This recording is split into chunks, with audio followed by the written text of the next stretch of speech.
30 ఏళ్ల బట్టి స్నేహితుడు మన పక్కింట్లో ఉంటారు. వాళ్ళ ఇంట్లో శవం బయటికి ఎడుతుంటే మనం వెళ్ళలేకపోతున్నాం. ఎందుకో తెలుసా? అమ్మాయి పెళ్లి తెలపెట్టుకున్నాం కదా, నెలాళ్లలో అలా వెళ్ళకూడదు. ఇంట్లోంచి సలహా, నమశివాయ నమశివాయ. ఇంతకంటే ద్రోహం ఇంకోటి లేదండి, ఇంతకంటే ద్రోహం ఇంకోటి లేదు. మర్నాడు పెళ్లి పెట్టుకుని కూడా మృత్యు వచ్చిన చోట వెళ్ళి ఓదార్చండి అమ్మా.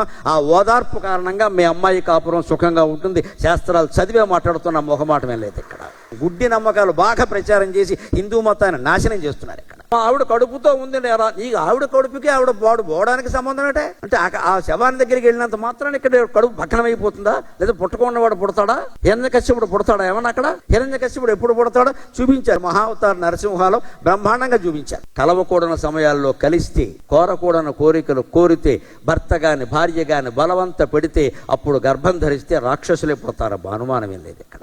అందులో మొట్టమొదటి ఇదేమిటంటే కశ్యప మహర్షిని దితి భార్య ప్రేరేపిస్తుంది. సంధ్యా సమయం ఆయన చెబుతాడు, పాపం ఇది సంధ్యా సమయం, ఇది దంపతులు కలిసే సమయం కాదు, దేవుడి దగ్గర దీపం పెట్టుకుని దండం పెట్టుకునే సమయం ఇది. ఎందుకు నా ప్రాణం తింటామంటే నాకు ఇప్పుడే కోరిక పుట్టిందని పిచ్చెక్కినట్టు మాట్లాడుతాడు. అప్పటికే అంటాడు రాక్షసులు పుడతాడు. పుడితే పుట్టనే వాడే పుట్టాడు హిరణ్యకశ్యపుడు. దానివల్ల చెడు పిల్లలు పుడతారు, దానివల్ల రాక్షసులు పుడతారు. కానీ శవాలు మొయ్యడం వల్ల, అంత్యక్రియలకు వెళ్ళి పలకరించడం వల్ల మానవత్వం పుడుతుందమ్మా. మానవత్వ సంపన్నులైన పిల్లలు పుడతారు. అటువంటి ప్రయత్నం